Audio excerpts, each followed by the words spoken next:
Grüezi miteinander und hallo zusammen. Ich erzähle euch heute ein Geschichtli. Und zwar ein Geschichtli mit ganz vielen typischen Schweizer Wörtern, die es nicht gibt, so auf Hochdeutsch. Also heute haben wir euch versprochen, wir machen euch einen Film über Schweizerdeutsch und Hochdeutsch. Aber wir haben die Wörter in ein Geschichtli verpackt. Also zuerst könnt ihr gut zulassen und im Kommentar schreiben, wenn ihr so ein typisch schweizerisches Wörtli hört. Ja, könnt das im Kommentar notieren, mal schauen, was ihr da schreibt und am Schluss, nach der Geschichte, erkläre ich die Wörter. Ja, also. Sind ihr bereit? Okay.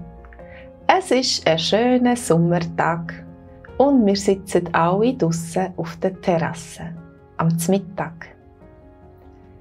Es gibt ein Poulet mit geschwellten Randensalat und Käse und eine Äpfelweihe mit Vanilleglace zum Dessert. Das Mal habe ich ganz eine rassige Salatsauce gemacht und die Kinder haben sie nicht so gern. Das ist so gäbig, wenn man draussen isst.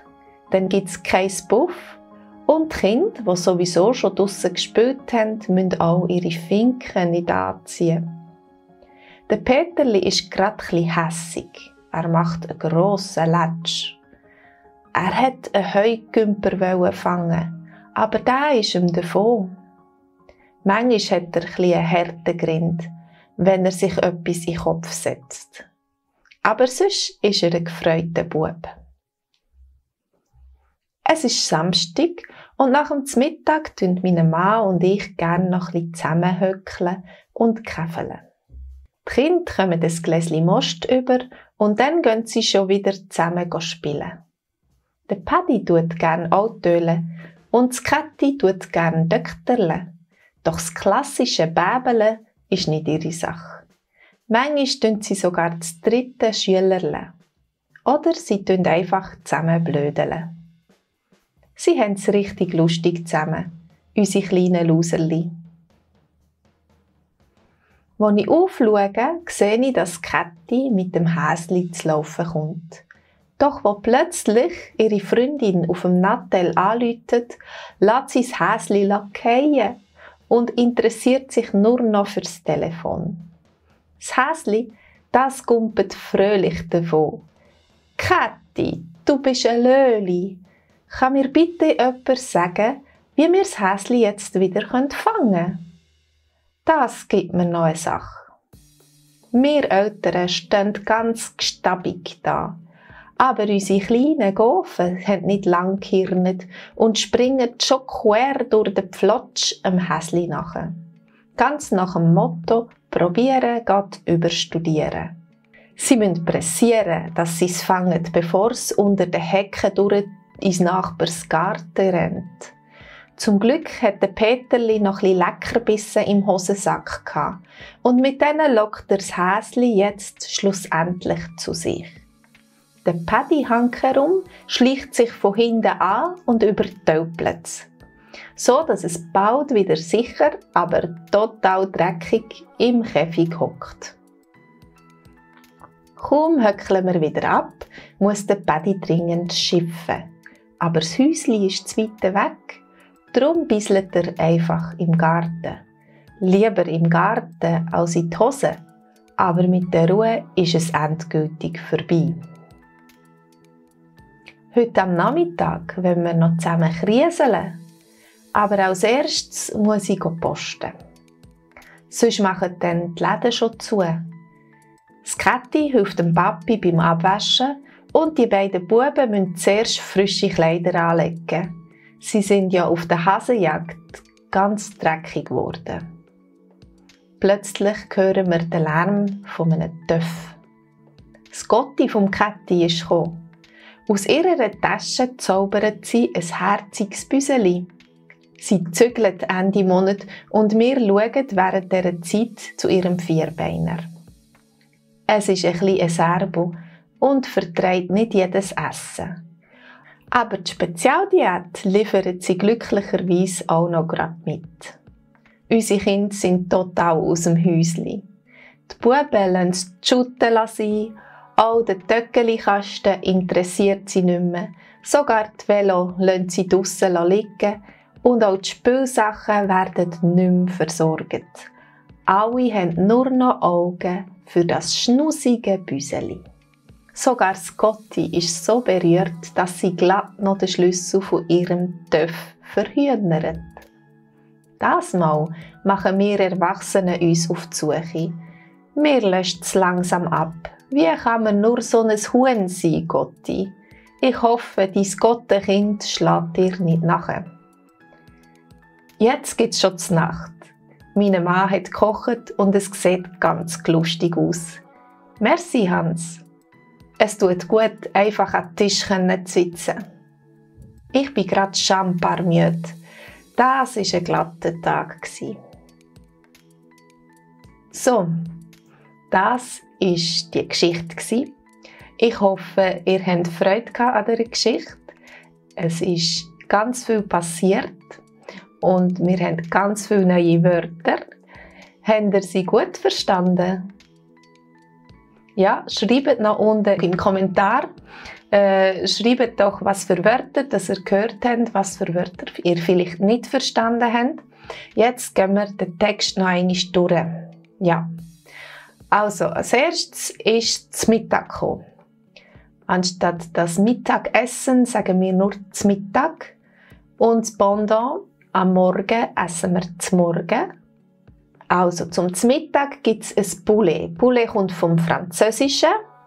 Und das ist ein Hühnli, also Pouletfleisch.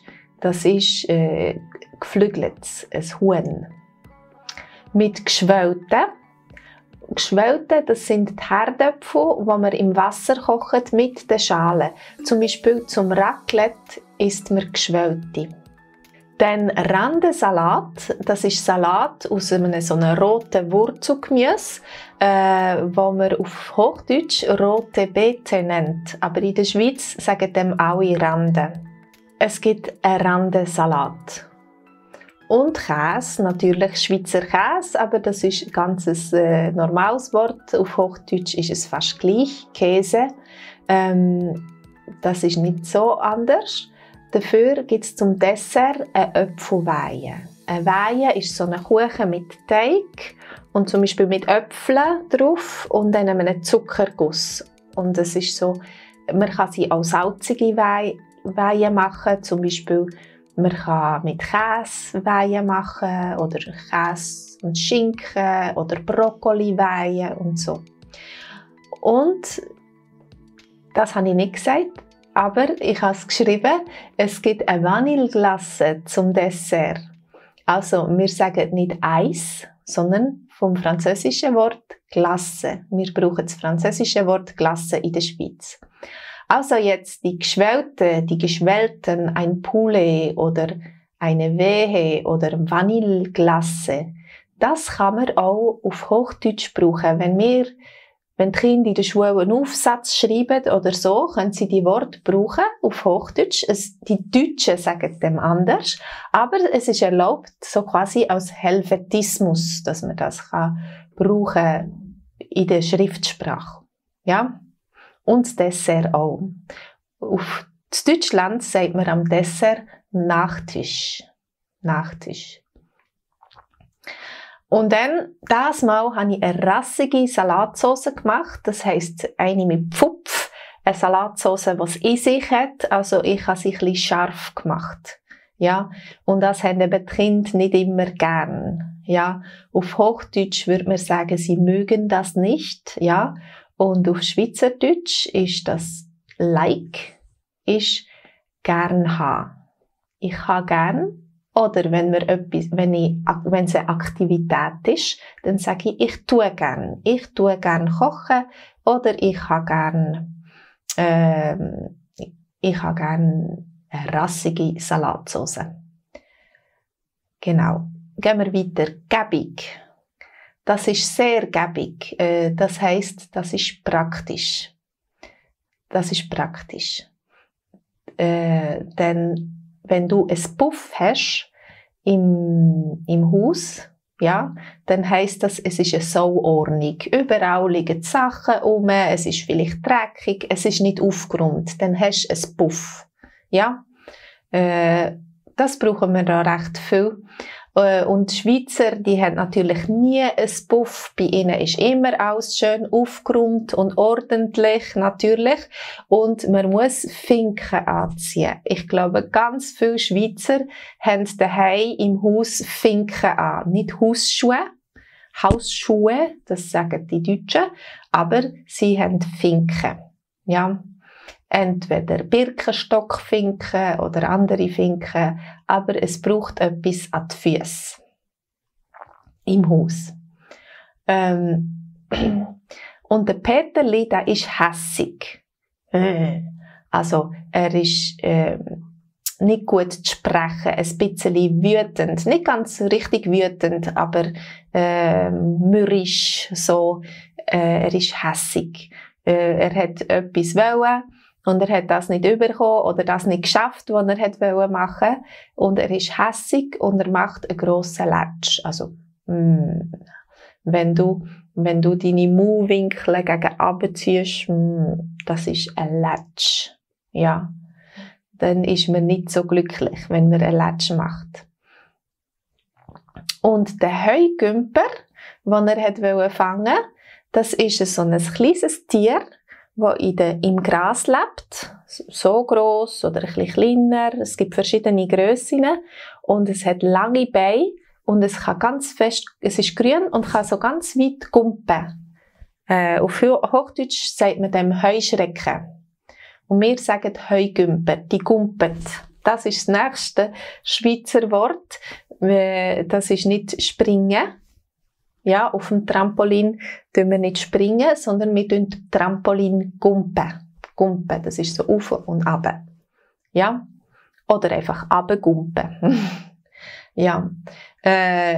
Also, das war der Heugümper.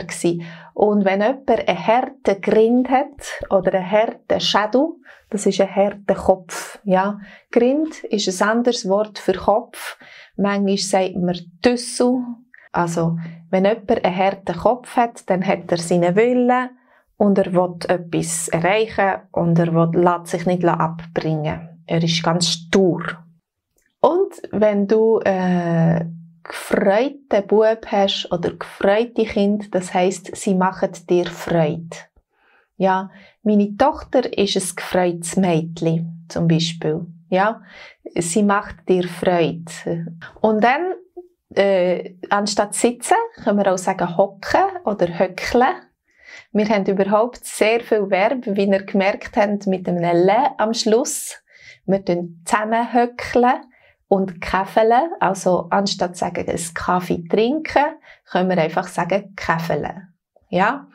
Also, es gibt ganz viel, es gibt noch mehr so typische Schweizer Wörter, mit Schweizer Verben, die wir mit «elle» konstruieren. Ich habe sogar gehört, dass man schon sagt «hündele», anstatt mit dem Hund spazieren.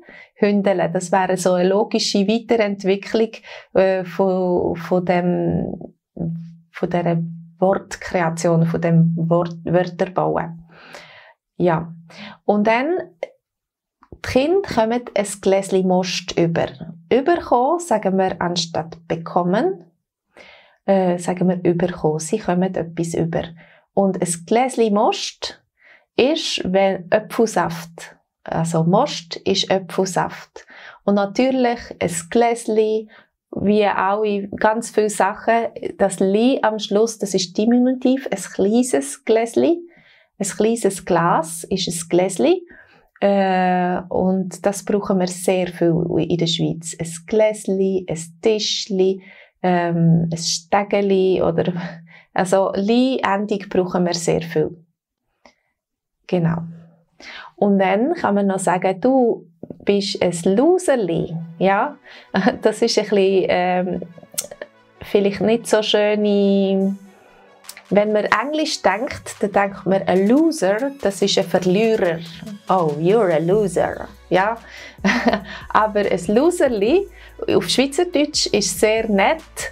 Es ist so ein Lausbub oder ein Lausmädchen, ein Spitzbub. Das ist jemand, der so ein bisschen frech ist, ein bisschen, ja, so wie Kinder manchmal sind, ja, aber nicht bösartig eigentlich, oder so Witze macht oder so Streiche spielt, ja, das ist ein Loserli. Also das hat nichts mit Verlierer zu tun. Das ist nicht Englisch und das kann man nicht vergleichen, ja. Okay, ein Loserli, aber auch wieder Li am Schluss, Diminutivendung. Und dann schauen wir aufschauen. Zum Beispiel schauen mit den Augen. Ich schaue in die Kamera, zum Beispiel. Oder ich schaue das Bild an. Oder ich schaue auf die Straße, wenn ich Auto fahre. Ja? Wir schauen, nicht schauen, sondern schauen. Das ist Schweizerdeutsch, ja. Und dann gibt es noch Laufen, ja. Das Ketti kommt zu Laufen. Aber Laufen ist auf Schweizerdeutsch nicht ganz schnell springen, sondern das ist normal, zu Fuß gehen. Also von einem Fuß auf den anderen, nicht speziell schnell, sondern einfach laufen. Ja. Auf Hochdeutsch, wenn wir das brauchen, dann ist es schon joggen, springen, ja. Sportlich, sehr sportlich, schnell. Aber auf Schweizerdeutsch ist es langsam. Und dann kann man jemandem anrufen. Also das Telefon machen, telefonieren. Du tust jemandem anrufen. Zum Beispiel, wenn du ihm zum Geburtstag gratulieren willst, tust du deinem Freund anrufen. Ja. Und dann, als das Telefon geläutet hat, hat das Kätti das Häschen fallen. Bumm! Sie hat es einfach fallen lassen. Fallen. Bumm! Ja, das ist nicht so gut, wenn man ein Häschen einfach fallen. Ich glaube, das macht am Häschen nicht viel, aber es ist dann frei. Ja? Also, fallen. Man kann auch ein Bleistift fallen, etwas geht mir aus der Hand, ja. Aber das ist ein anderes Wort für fallen. Also, das ist typisch schweizerisch, wir sagen nicht fallen. Eher nicht. Dann, das Häschen gumpet fröhlich davon. Vom Gumpen haben wir schon geredet, wie auf dem Trampolin, Gumpen, hüpfen, ja. Und dann kann man sagen, «Oi, du bist ein Löli, du bist doch ein Dummkopf, du hast nicht viel überlegt, du bist ein Löli.» Ja, das ist so ein Ausdruck, ja, das ist jetzt aber dumm gegangen, du bist ein bisschen dumm. Ja, kann mir bitte jemand sagen, wie wir das Häschen wieder einfangen können? Jemand, das sagen wir viel auf Schweizerdeutsch, anstatt jemand. Jemand. Also, wenn ich nicht weiss, wer es ist, wer etwas gemacht hat, dann sage ich jemand. Jemand hat geputzt, zum Beispiel. Ich weiss nicht, wer. Jemand. Oder wir haben noch etwas. Das ist eine Sache. Jemand ist eine Person. Ja. Und etwas ist eine Sache. Ich muss etwas sagen. Ja. Und dann, wir Eltern sind ganz gestabig gsi.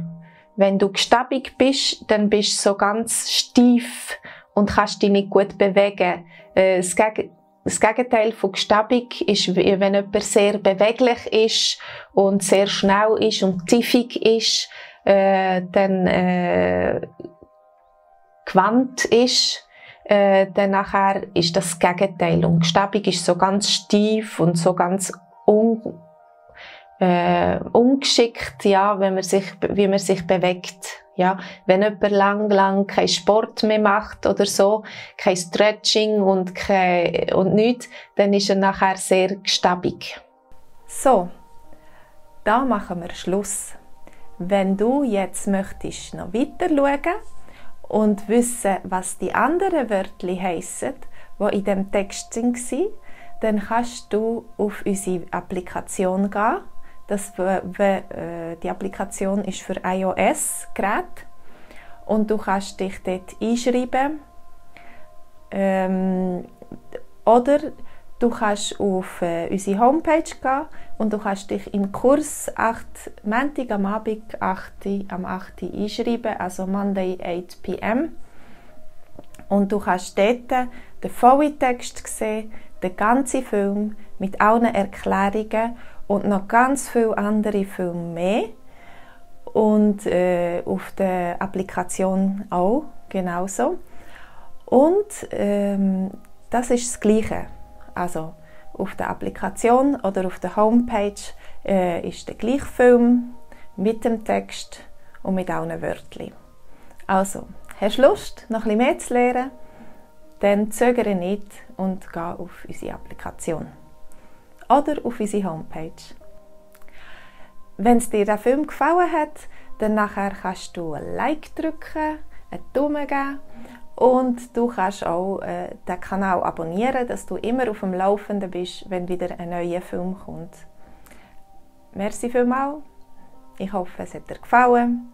Ich wünsche dir eine gute Nacht oder einen schönen Tag, was auch immer. Tschüss!